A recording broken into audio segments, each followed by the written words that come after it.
before we go, I wanted to ask you, because since you're, our expert Stoic, what are some resources or books or videos that you recommend to people who want to get kind of a background on that?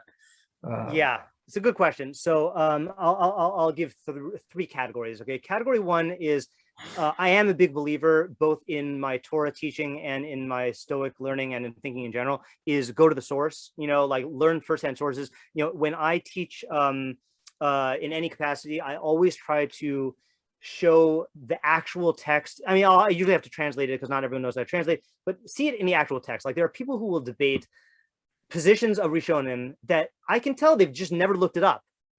People will make statements like about the Ramban's view on Hashgacha process, as if like there's a huge debate with the Rambam, and like you then just show them the actual Rambans, and you show them the Ramban in Eov Lamed Vav Pasuk Zion, where he like gives this whole thing, and it sounds like the Rambam. He says, "Yeah, this is basically the Rambam," So I would say for the Stoics, the three heavy hitters are Seneca, Marcus Aurelius, and Epictetus. Okay, and they all have their advantages and disadvantages.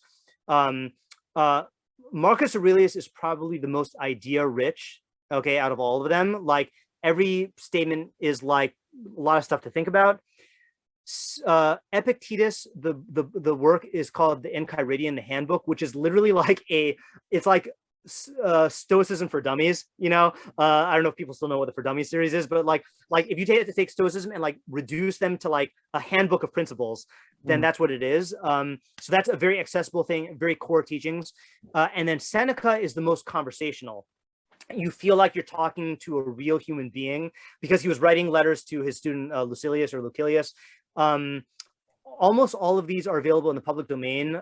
Seneca, I recommend using, type in Tim Ferriss, who I love listening to Tim Ferriss's podcast. He's exposed me to a lot of stuff. Tim Ferriss has all Seneca letters available for free. So if you search for Tao of Seneca, Tao of Seneca, you'll get all of those for free. Marcus Aurelius, Farquharson is my favorite translation. It's on Wikitext or Wikipedia for free. And then the Enchiridion of the best translation is Seddon or Carter. Those are two good ones. That's recommendation number one. Recommendation number two is if you want like books about Stoicism, Ryan Holiday writes a lot of Stoicism books. He's the Daily Stoic. The Daily Stoic, yeah. So the Daily Stoic is an email list. I subscribe to that. It's very good. It's very short. There's also a book of 366 Stoic meditations. We have like a snippet of the Stoic text and then commentary. I like that better because of the firsthand exposure to the Stoics. And then he also has some books on Stoicism. The best one I think to start off with is called The Obstacle is the Way. And that is a very readable, good introduction to Stoicism. And then I'd say for, you told me to plug the Stoic Jew, right? So for my own podcast, I don't recommend listening from the beginning, and it irks me when I look at the number of people who listen from the beginning, and I see like the count of, because what happened is I started off the project during COVID when I wanted to break myself of the habit of like being on my phone. So what I did was I'd been into Stoicism before, but I hadn't like really like delved into it a lot. And I said, I said, I'm going to make a rule. I'm not going to bring, I don't know if this is TMI. I'm not going to bring my phone into the bathroom ever.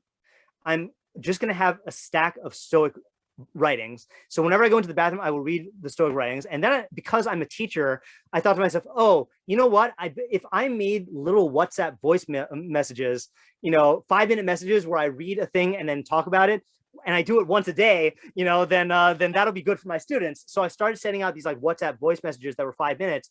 And then like in December of 2020, I said, okay, I'm going to make this into a podcast. And then that's when I actually like did it with the intent that this is going out to people other than a close circle of friends. So all of the early episodes are like this 5-minute, like hasty, like version. And then I started doing it with more intent later on. If you want to listen to the Stoic Jew podcast, my recommendation is start from the most recent episode and go backwards, or skim the titles and just listen to stuff that's interesting, or do random. Because I'd say you don't need to listen to an episode, to them in order, which is true, but I also cross-reference them all the time. And I include the cross-references in the show notes. So like, I'm going to cross-reference stuff no matter what. So like, there's no real good starting place, but just find stuff that interests you. And I try to make the titles catchy and then give a synopsis that is informative about like what the episode is about. So that's what I would recommend. So, it depends on how hardcore you are. If you want to do learning, go to the Stoics. If you want to do reading, go to Ryan Holiday's books. And if you want to do listening, then go to the podcast. Love it. Thank you so much. And I had a blast. Okay, me too. This is fun. I hope to do this again one day. Yeah, anytime. And we'll